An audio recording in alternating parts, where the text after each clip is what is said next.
The Forgotten Echo Doctor. Elena Vasquez brushed the red dust from her hands as she stared at the strange symbols carved into the black stone wall. The alien writing looked different from anything she had seen in her 20 years of studying dead civilizations across the galaxy. Her team of researchers worked quietly around her in the underground chamber they had discovered 3 days ago, on the planet Kepler 442c. "Still no luck with the translation software?" asked Dr. Chen, her research partner. He held a scanning device over another section of the wall, recording everything for later study. Elena shook her head. "The computer says it cannot match these symbols to any known language in the galactic database. That should be impossible. We have records of over 12,000 different alien writing systems." The chamber was large and rectangular, with walls made of smooth, black stone that seemed to absorb light. Strange markings covered every surface, but they were not decorative. Elena had studied enough ancient sites to recognize the difference between art and urgent communication. These symbols had been carved by someone trying desperately to leave a message. "Look at this," called out Sarah, the team's youngest member. She stood near the far wall, pointing her flashlight at a section that looked different from the rest. "There are blast marks here. Something hit this wall with incredible force." Elena walked over to examine the damage. The stone was melted in some places, with deep gouges that suggested weapon fire. But the damage was old, very old. Her scanner indicated the blast marks were approximately 800 years old, give or take 50 years. "This was a battle," Elena said quietly. "Someone fought here and they fought hard." Dr. Chen joined them at the damaged wall. "But who would fight in a place like this? This chamber is buried 50 meters underground. There are no weapons, no bodies, no equipment, just these symbols and blast marks." Elena studied the pattern of damage more carefully. The blast marks all came from the same direction, as if someone had been trapped in this chamber and firing desperately at attackers coming through the main entrance. But there were no signs of return fire, no evidence that the defenders had been armed with energy weapons. "Maybe they were not fighting with weapons," Elena suggested. "Maybe they were fighting to finish writing their message before someone stopped them." The thought made her feel cold. She had seen many ancient sites where people had died trying to preserve important information, but usually those messages were about natural disasters or disease. The urgency in these symbols felt different, more personal and more afraid. Over the next several hours, the team documented everything in the chamber. They took thousands of photographs, made detailed scans of every symbol, and collected samples of the melted stone for analysis. But the more they discovered, the more questions arose. "Elena, you need to see this," Dr. Chen called from near the entrance. He was examining a small section of wall that had been partially destroyed by weapon fire. "I think I found something that survived." Elena hurried over to see what he had discovered.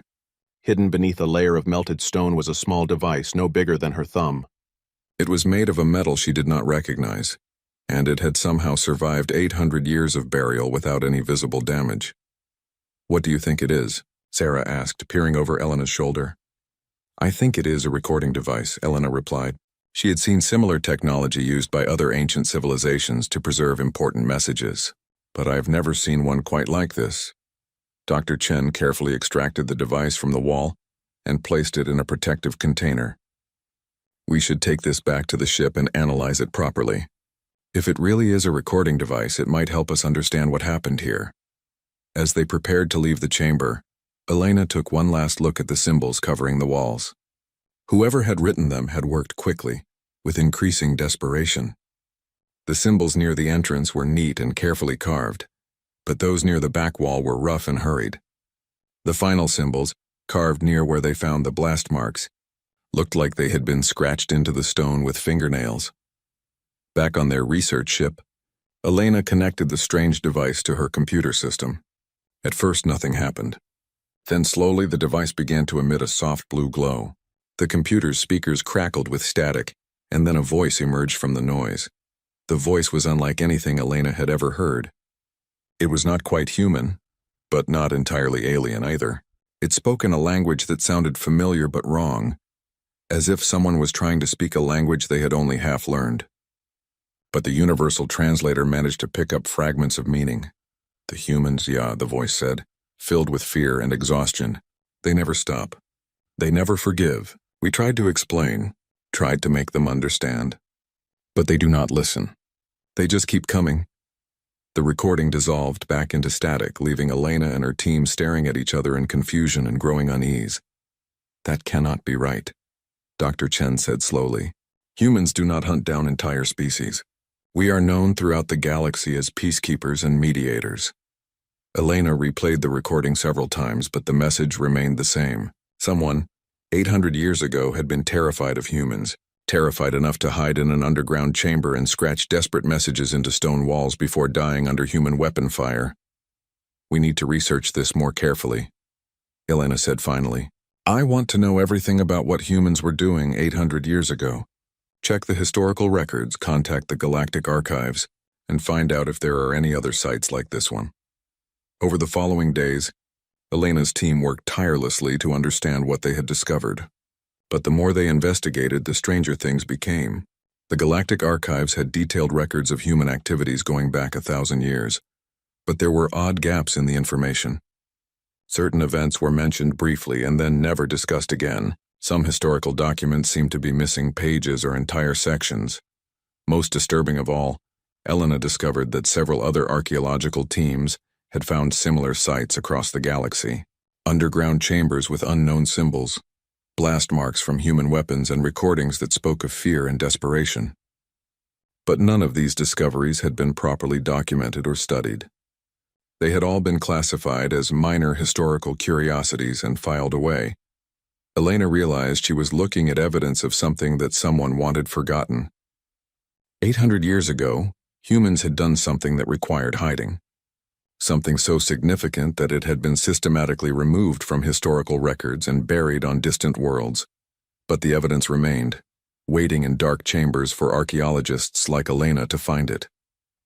And now that she had found it, she needed to understand what humans had done that was so terrible it could not be remembered, and why the galaxy seemed determined to keep it secret. The recording device sat on her desk, its blue glow pulsing slowly like a heartbeat. Inside it were more fragments of the desperate message waiting to be decoded. Elena knew that once she listened to the rest of the recording, there would be no going back. She would learn something about her own species that might change how she saw humanity forever. But as a scientist and a seeker of truth, she had no choice. Tomorrow, she would begin the process of uncovering the galaxy's most carefully hidden secret. The awakening memory 3 weeks after discovering the chamber on Kepler 442c.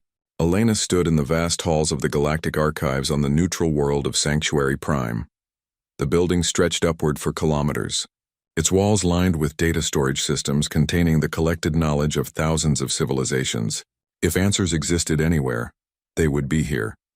Elena had requested access to historical records from 800 years ago, specifically focusing on human military activities. What she received was a collection of files so thoroughly edited that they told her almost nothing useful. Entire sections were marked as classified for galactic security, or simply missing altogether. "Dr. Vasquez?" A voice spoke behind her in the reading room. Elena turned to see an elderly Zephyrian approaching her table. Zephyrians were among the longest-lived species in the galaxy, with lifespans that could reach 1,500 years.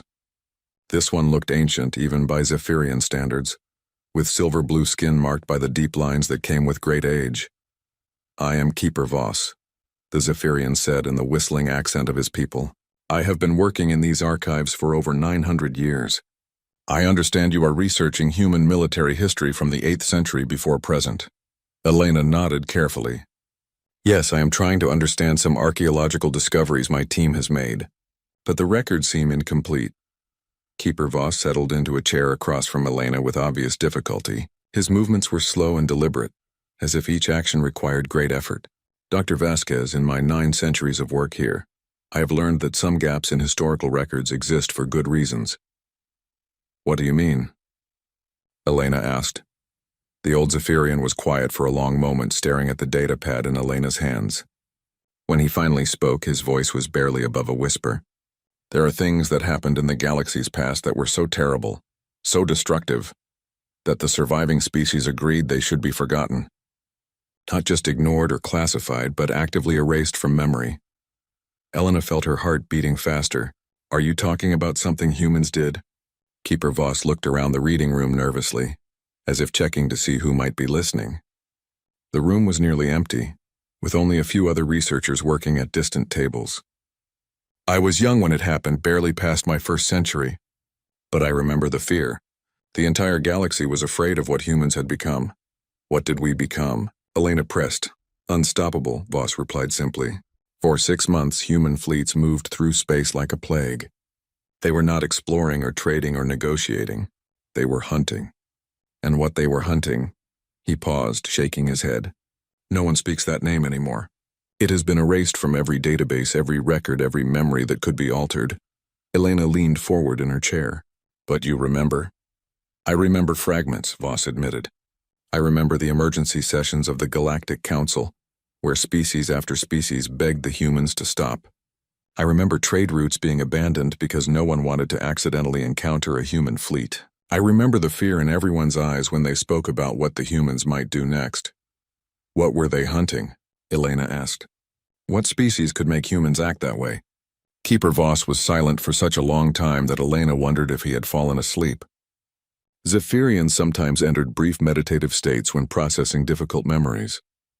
But finally he spoke again. They called themselves, no, I will not speak that name even now, but they were proud, arrogant beings who believed they were superior to all other life in the galaxy. They had advanced technology and powerful weapons, but more than that, they had complete contempt for what they saw as lesser species. That describes half the civilizations in the galaxy, Elena pointed out. Arrogance is not usually enough to justify extermination. This was different, Voss said, his voice growing stronger with remembered anger. They did not just feel superior. They decided to prove it in the most horrible way possible. Elena waited, but Voss seemed reluctant to continue. Finally, she asked, what did they do to humans? Not just to humans, Voss replied. They chose human settlements because they wanted to send a message to the galaxy about what happened to species that tried to expand beyond their proper place. But the way they did it... He stopped, shaking his head again. Please, Elena said. I need to understand what happened. Voss looked directly at Elena for the first time since sitting down. His large, dark eyes held a sadness that seemed to reach back across centuries. They destroyed 3 human colony worlds. Not just the humans living there, but everything. Every plant, every animal, every microorganism. They used weapons that sterilized entire planets, turning them into dead rocks floating in space. Elena felt cold despite the warm air in the archive building. How many people? Nearly 2 million humans across the 3 worlds, Voss said quietly. But that was not the worst part. The worst part was that they broadcast the attacks live across the galaxy. They wanted everyone to watch. They wanted us all to see what they could do to species that displeased them. Elena understood now why the galaxy had tried to forget. The scale of the atrocity was almost beyond comprehension, but it still did not explain why humans had apparently hunted an entire species to extinction. What was the human response? She asked. Voss stood up slowly, preparing to leave. Dr. Vasquez, in all my centuries of life, I have seen many wars. I have witnessed conflicts between species that lasted for generations, battles that destroyed star systems, diplomatic failures that led to millions of deaths. But I have never seen anything like what humans did after those 3 worlds were destroyed. What did they do? They became something that the galaxy had never seen before and hopes never to see again, Voss replied. They became absolutely committed to a single purpose. And that purpose was making sure that the species responsible for those attacks would never hurt anyone ever again. Elena watched the old Zephyrian walk away, his words echoing in her mind. She spent the rest of the day searching through the archives, looking for any additional information about human activities 800 years ago. But the more she searched, the more obvious it became that the records had been systematically altered. However, Elena was not easily discouraged. If the official records had been changed, perhaps she could find evidence in unofficial sources. She began searching for personal journals, private communications, and other documents that might have escaped the galaxy-wide effort to erase this history.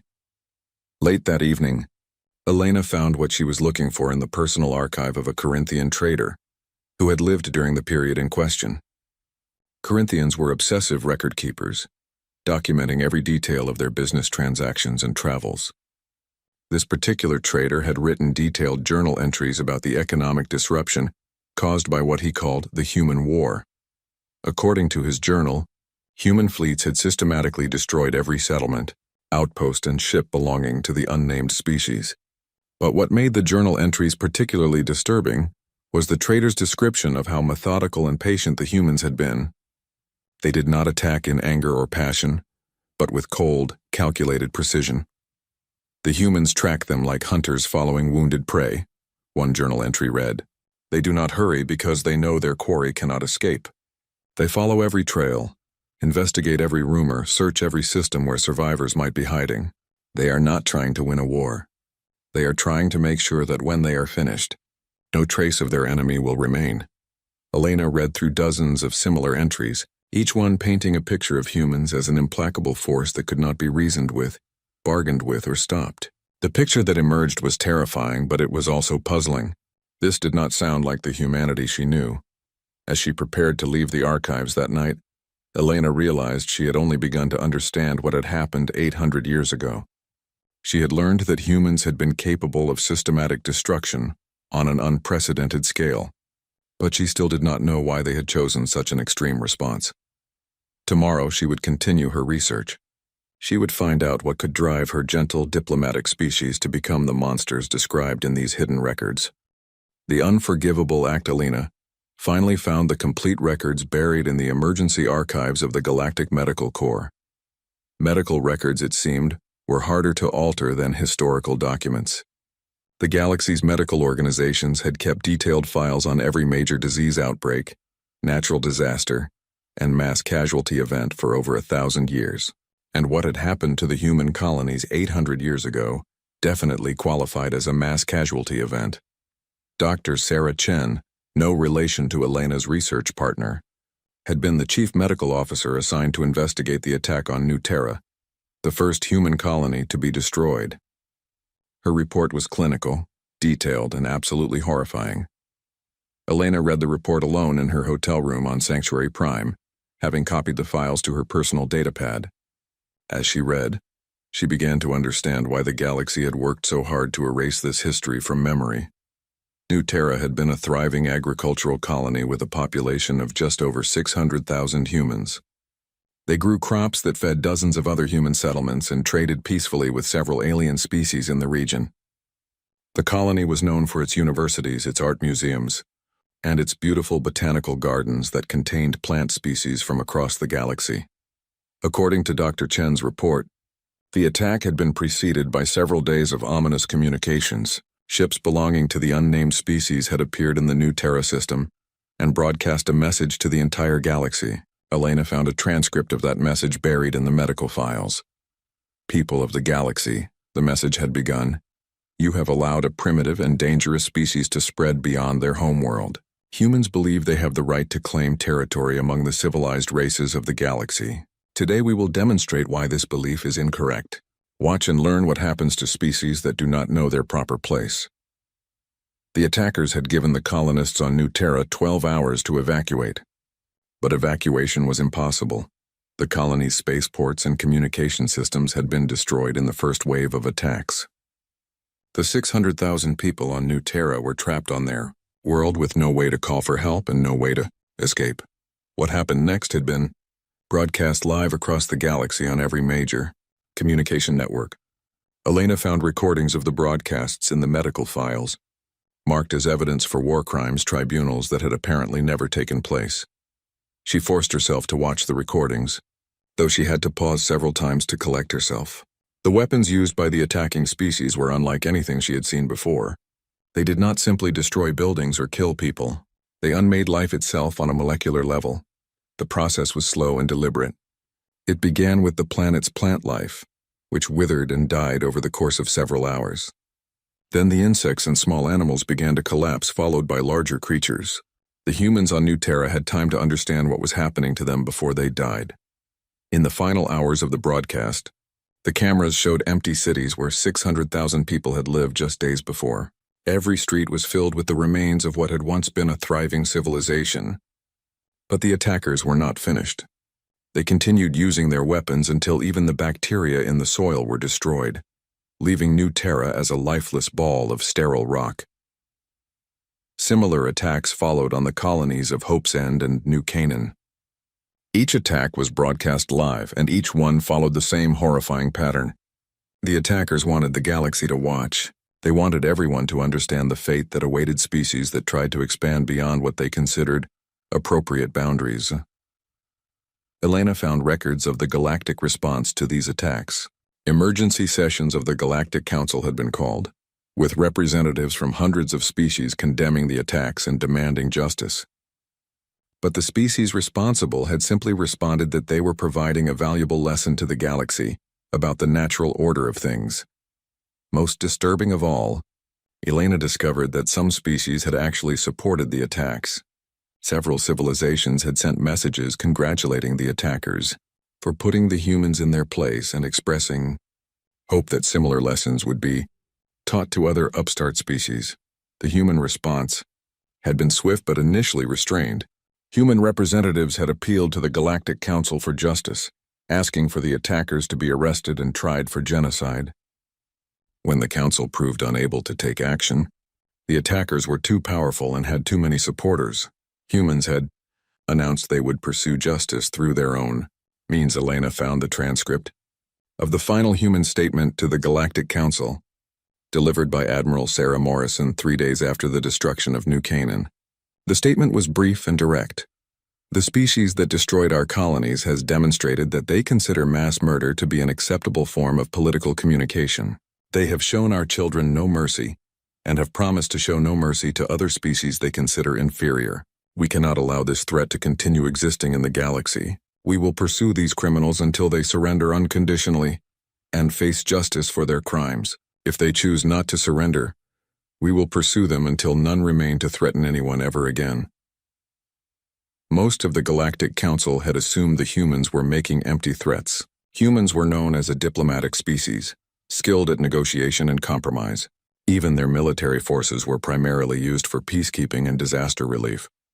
Few species believed that humans were capable of the kind of systematic warfare that would be necessary to defeat a technologically advanced enemy. They were wrong.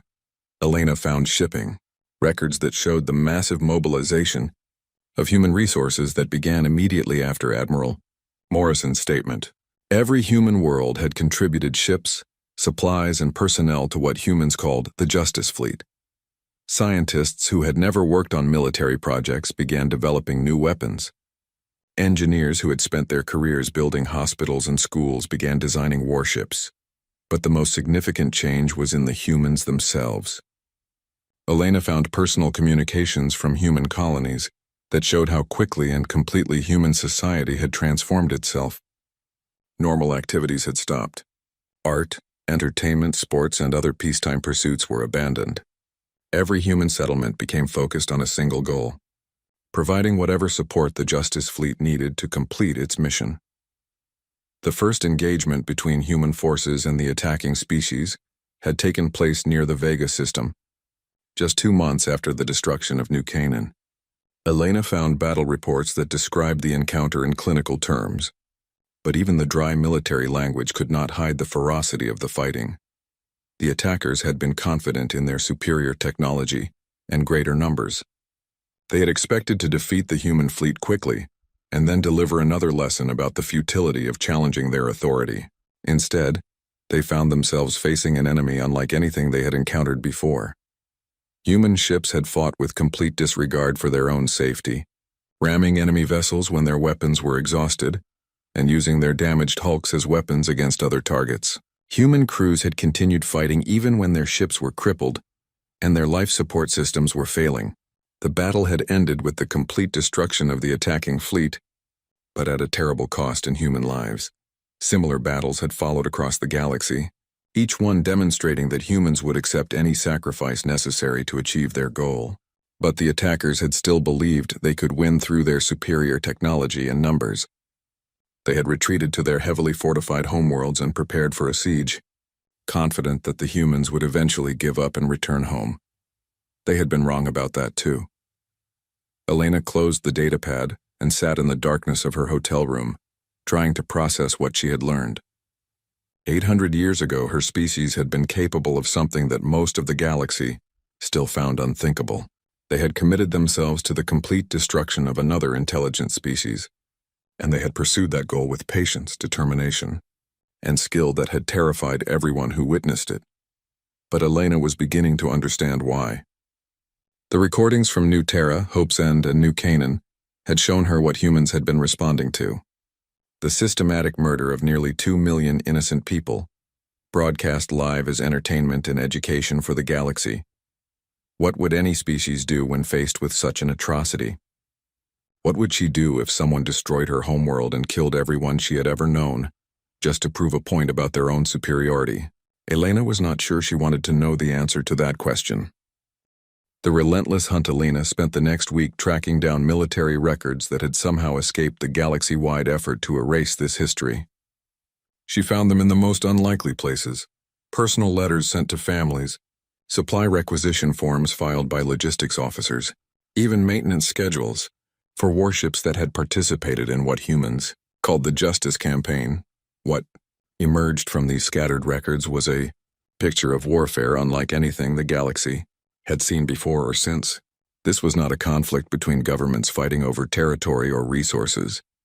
This was an entire species dedicating itself to the complete elimination of another species, and they pursued that goal with methodical precision that impressed and terrified their enemies. The Justice Fleet had not fought like a traditional military force. Instead of trying to capture territory or force a surrender, they had focused entirely on finding and destroying every member of the species that had attacked the human colonies.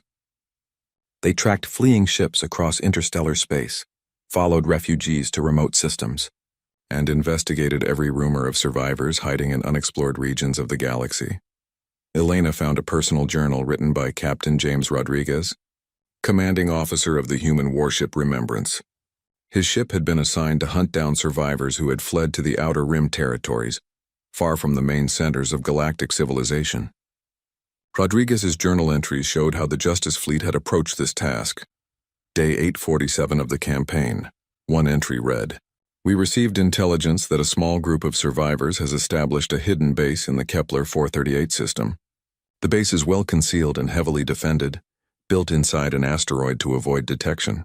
A conventional military force would probably ignore such a small target. But we are not a conventional military force. Every survivor who escapes today is a potential threat to innocent people tomorrow." Rodriguez had spent 3 months preparing for the assault on the hidden base. His ship had conducted detailed reconnaissance of the entire star system, mapping every asteroid and identifying every possible escape route. When the attack finally came, it was swift and thorough. No one escaped. "We found evidence that they were already planning new attacks," Rodriguez wrote after the battle. "They had detailed intelligence on human settlements throughout the galaxy and were developing new weapons designed specifically to kill humans more efficiently. They showed no remorse for what they had done and no willingness to change their behavior. We made the right choice." Similar entries appeared throughout Rodriguez's journal and in the records of hundreds of other human ships. The pattern was always the same: careful investigation, thorough preparation, overwhelming force applied with surgical precision, and complete destruction of the target. The humans were not interested in taking prisoners or negotiating surrenders. They were interested in making sure the threat was permanently eliminated. Elena found records of attempted diplomatic interventions by other galactic species. The Andromedans had offered to mediate peace negotiations between humans and their enemies. The Centauri Federation had proposed establishing neutral zones where survivors could live under international protection.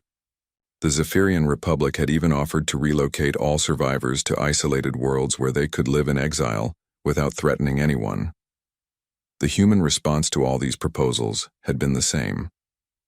Elena found a copy of Admiral Morrison's reply to the Andromedan Peace Initiative, sent during the second year of the Justice Campaign. "The species you wish to protect has demonstrated through their actions that they consider genocide to be an acceptable political tool. They destroyed 3 of our worlds not because we threatened them, but because they wanted to send a message to the galaxy about their own superiority. They broadcast the murders of 2 million innocent people as entertainment. They have shown no remorse for these actions and have stated clearly that they intend to continue such attacks against any species they consider inferior. We cannot allow such creatures to continue existing in our galaxy. They are not political opponents or military enemies. They are a disease that will spread and kill innocent people whenever they believe they can do so safely. The only cure for a disease is complete elimination. We appreciate your offer to mediate, but there's nothing to negotiate. They will surrender unconditionally and submit to justice, or they will be destroyed. There is no third option. Elena found similar responses to every diplomatic initiative. The humans had made it clear that they would accept nothing less than the complete surrender or elimination of their enemies. And they would continue fighting until one of those outcomes was achieved. The galaxy had watched with growing alarm as the justice campaign continued year after year. Human fleets ranged across known space, following every lead and investigating every rumor. They established monitoring stations in remote systems to watch for fleeing survivors. They offered enormous rewards to anyone who provided information about enemy hideouts. They even recruited agents from other species to help track down refugees who might be hiding among alien populations. But what truly shocked the galaxy was the patience and determination humans displayed. Most species expected the campaign to end after a few major victories, when humans had achieved revenge for the destruction of their colonies. Instead, the Justice Fleet continued operating for 6 full years, hunting down every survivor they could find. Elena discovered records of the final major battle of the campaign, fought in the home system of the attacking species. By this time, their once mighty empire had been reduced to a handful of heavily fortified worlds defended by the last of their military forces. They had concentrated everything they had left into a desperate final stand, hoping to inflict enough casualties on the Justice Fleet to force a negotiated peace. The battle lasted for 3 months and became known as the Siege of the Core Worlds. Elena found tactical reports that described the fighting in detail. The defending species had built massive orbital defense platforms, deployed millions of automated weapons, and created defensive fields that could destroy entire fleets of attacking ships.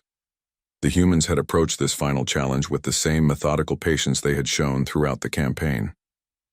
They had spent a full year studying the defenses, developing new weapons and tactics specifically designed to overcome them, and gathering the largest military force in their history for the final assault.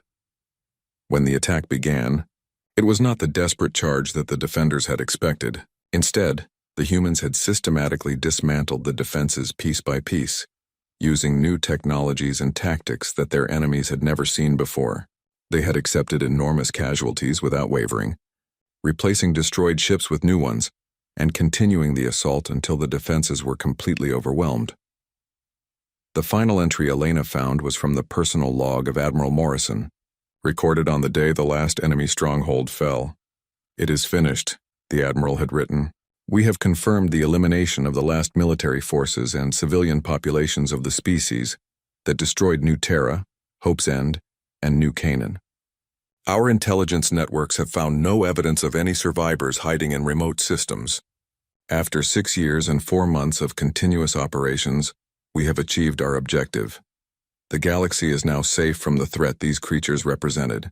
No other species will ever again have to watch their children die for the entertainment and education of self-proclaimed superior beings. We have ensured that such an atrocity can never happen. Again, may God forgive us for what we had to become to protect the innocent." Elena closed the data pad and stared out the window of her hotel room at the lights of Sanctuary Prime stretching to the horizon.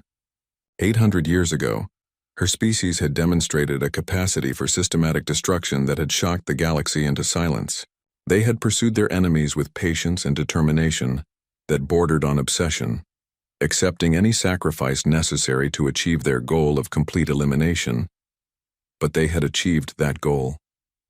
Elena's research had found no evidence that any members of the attacking species had survived the Justice campaign. An entire civilization, one that had possessed advanced technology and a mighty military force, had been erased from existence by humans who refused to accept that genocide could be used as a political tool. The galaxy had learned something about humanity during those 6 years, something that had influenced interspecies relations ever since. They had learned that humans, while generally peaceful and diplomatic, were capable of becoming something far more dangerous when pushed beyond certain limits. Elena was beginning to understand why the galaxy had agreed to erase this history from their records. It was not to protect the memory of the extinct species. It was to make sure that no one would ever again be tempted to test humanity's limits in such a catastrophic way. The price of peace. Elena's final breakthrough came from an unexpected source: the personal archives of Fleet Admiral Chen Wei, the human commander who had succeeded Admiral Morrison in the final year of the Justice Campaign. Unlike the official military records, Admiral Chen's private files had been stored in a secure facility on Earth and had escaped the galaxy-wide effort to erase this history. Admiral Chen had been a thoughtful leader who understood that the Justice Campaign would have consequences far beyond the elimination of humanity's enemies. His private journals revealed a man who was deeply troubled by what his species had become. Even as he recognized the necessity of their actions, "We are no longer the species we were 6 years ago," Chen had written near the end of the campaign. "The galaxy looks at us with fear now, and they have good reason to be afraid. We have demonstrated that humans can become something terrible when we choose to do so. The question now is whether we can choose to become something else again." Elena discovered that the final phase of the Justice Campaign had been more complex than she had initially understood. It was not simply a matter of destroying the last enemy strongholds. The humans had also been forced to confront a coalition of galactic powers who had finally decided that the campaign had gone far. Enough representatives from over 200 species had gathered at Sanctuary Prime to demand that humans end their pursuit of the remaining survivors. The coalition had been led by the Andromedan Republic, supported by the Centauri Federation and several other major powers. They had assembled the largest peacekeeping fleet in galactic history and positioned it between the Justice Fleet and the final enemy strongholds. Elena found transcripts of the final confrontation between Admiral Chen and the coalition forces. The meeting had taken place aboard the Andromedan flagship, with representatives from dozens of species present. The coalition spokesman, an Andromedan diplomat named Kethvar, had spoken for the assembled powers. "Admiral Chen," Kethvar had said, "your species has spent 6 years pursuing justice for the atrocities committed against your colonies. You have achieved that justice. The species that attacked you has been reduced to a few thousand survivors hiding on their homeworld. They pose no threat to anyone. It is time to end this campaign and allow the survivors to live in exile under international supervision." Admiral Chen's response had become legendary among the few beings who remembered this history. Elena found multiple copies of his statement in various archives, all identical word for word. "Ambassador Kethvar," Chen had replied, "I appreciate the concern of the coalition for these survivors, but I want you to understand something very clearly. The beings you wish to protect are not refugees or prisoners of war. They are the last remnants of a species that used genocide as a form of entertainment. They broadcast the murder of our children to the galaxy as an educational experience about the proper place of inferior species. 6 years ago, these creatures had the power to destroy entire worlds and the willingness to use that power against innocent people. Today they are weak and hiding, but they remain the same creatures who committed those atrocities. If we allow them to survive, someday they will recover their strength, and when they do, they will kill again. We are not fighting a war for territory or resources or political advantage. We are eliminating a cancer that threatens every peaceful species in the galaxy. You can stand aside and allow us to complete this necessary work, or you can fight us and become complicit in the future atrocities these creatures will commit. But we will not be stopped by good intentions and misplaced mercy." The coalition had attempted to enforce their demands through military action. Elena found battle reports describing the brief but intense conflict that followed.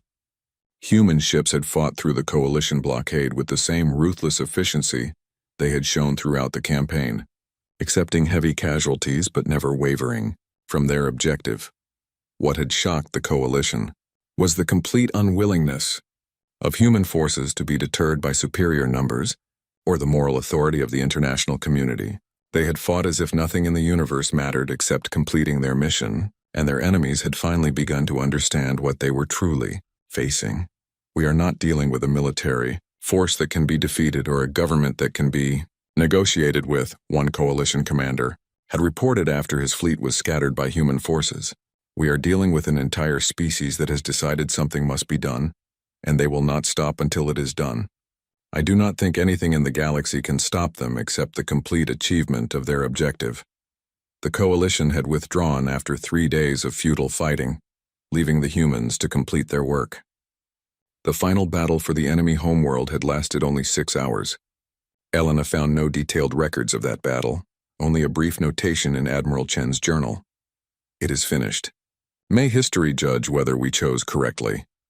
In the aftermath of the campaign, the galaxy had faced a profound crisis. Humanity had demonstrated a capacity for systematic warfare that threatened the foundations of interspecies relations.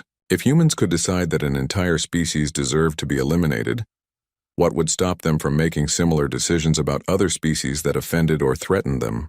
Elena found records of the emergency sessions that had followed the end of the Justice campaign. Representatives from hundreds of species had gathered to discuss what should be done about the human threat. Some had proposed military action to force humans back to their homeworld. Others had suggested economic sanctions or diplomatic isolation. But the wiser voices in the galactic community had recognized that such measures would likely only provoke humans into demonstrating their capabilities again. Instead, they had chosen a different approach. The solution had been proposed by Keeper Voss, the same elderly Zephyrian who had spoken to Elena in the archives. 800 years ago, he had been a young diplomat serving on the Galactic Council, and he had suggested a radical approach to dealing with the human problem.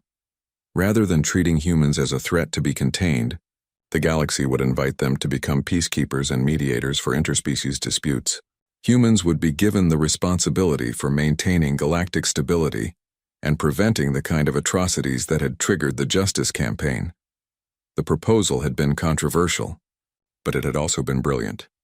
By giving humans a constructive role in galactic affairs, the other species had channeled humanity's protective instincts into maintaining peace, rather than pursuing vengeance. And by making humans responsible for preventing atrocities, they had created a system where any species contemplating genocide would have to consider the possibility of facing the Justice Fleet again.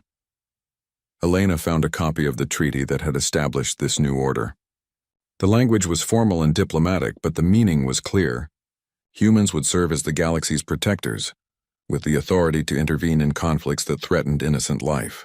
In exchange, they would agree to limit their military actions to peacekeeping and to work within the galactic legal system whenever possible. But buried in the treaty's appendices was a clause that most species had probably never read carefully. It stated that if any species committed acts of genocide or crimes against sentient life on the scale of the attacks on New Terra, Hope's End and New Canaan, humans would be authorized to pursue justice by any means necessary, without interference from other galactic powers. Elena realized that the galaxy had not simply forgotten about the Justice campaign. They had institutionalized it. The threat of human retaliation had become the ultimate deterrent against genocide, and the fear of provoking humanity's wrath had helped maintain peace for 800 years. She also understood now why the history had been erased from public records. The other species did not want their populations to know how easily humans could be provoked into becoming an unstoppable force of destruction. They preferred that humans be seen as natural peacekeepers and diplomats, not as a species capable of systematic extinction warfare. But the leaders of every major civilization knew the truth. They remembered what humans had done to the last species that had chosen to test their limits, and they had made sure that knowledge influenced their decisions about how to interact with humanity. Elena closed the datapad containing Admiral Chen's journals and sat quietly in her hotel room. Outside, the lights of Sanctuary Prime continued to twinkle in the darkness, representing hundreds of species living together in peace. That peace was maintained, at least in part, by the memory of what had happened to the species whose name had been erased from history. She thought about the recording device her team had found in the underground chamber, with its desperate message about humans who never stopped and never forgave. The being who had made that recording had been terrified, but Elena now understood that the fear had been justified. Humans had proven themselves capable of becoming something that the galaxy had never seen before, a species so committed to preventing certain kinds of atrocities that they would pursue justice across space and time until it was achieved.